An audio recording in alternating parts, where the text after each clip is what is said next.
Okay naman, he is doing well. And he is happy to know that he is continuing to receive the love and support from the Filipino communities from all over the world. And he's happy to see us, his family. Medyo matagal po kayo ngayon. Merong pong mga situation sa loob na it's beyond our control.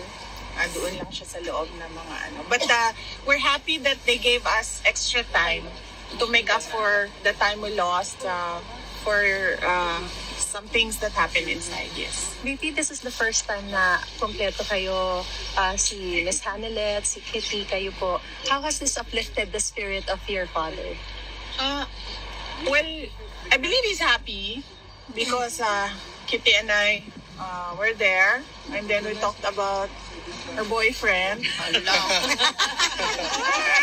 Patay!